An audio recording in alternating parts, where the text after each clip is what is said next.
$50 লাখ দাবি করেছে সোমালিয়ান জলদস্যুরা।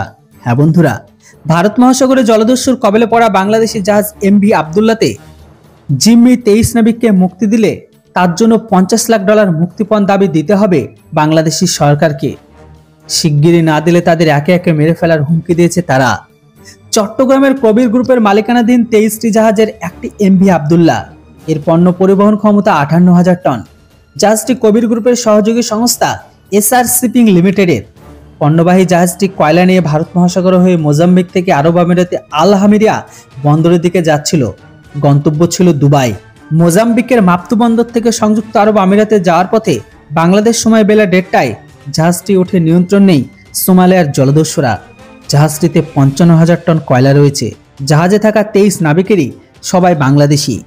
জিম্মি 23 নাবিকেরা হলেন জাহাজের master Mohammad Abdur Rashid, chief officer Atiq Ullah Khan, second officer Mezharul Islam Chowdhury, third officer N Mohammad Tarequl Islam, deck cadet Sabbir Hossain, chief engineer ASM Saiduzzaman, second engineer Md Tofiqul Islam, third engineer Mohammad Roknuddin, fourth engineer Tanvir Ahmed, engine cadet Ayub Khan, electrician Ibrahim Khalil Ullah, আর crew member Anarul Haque, Mohammad Asifur Rahman, Mohammad Sajjad Hossain, Joy Mahmud, Mohammad Nazmul Haque, Ainul হক, মোহাম্মদ সাসিউদ্দিন, মোহাম্মদ আলী হোসেন, মোশাররফ হোসেন শাকিল, মোহাম্মদ শরীফুল ইসলাম, মোহাম্মদ নুরুদ্দিন ও মোহাম্মদ সোলেহ আহমদ।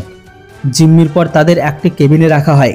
এরপর বাকিরা নিজেদের মোবাইল থেকে কয়েকটি ভিডিও বার্তা বা ভিডিও স্টেটমেন্ট সেগুলো জলদস্যুরা জব্দ করে নেওয়ার পর থেকে যোগাযোগ সম্পূর্ণ বন্ধ হয়েছে। জাহাজটিতে 20 বা 25 দিনের খাবার রয়েছে তাদের হাতে। 200 টন বিশুদ্ধ জল রয়েছে বলে জানা যায়। তবে দেখার বাকি এটাই, এদেরকে টাকা দিয়ে ছাড়িয়ে আনে না ভারতের নেভি এদেরকে ছাড়িয়ে আনে।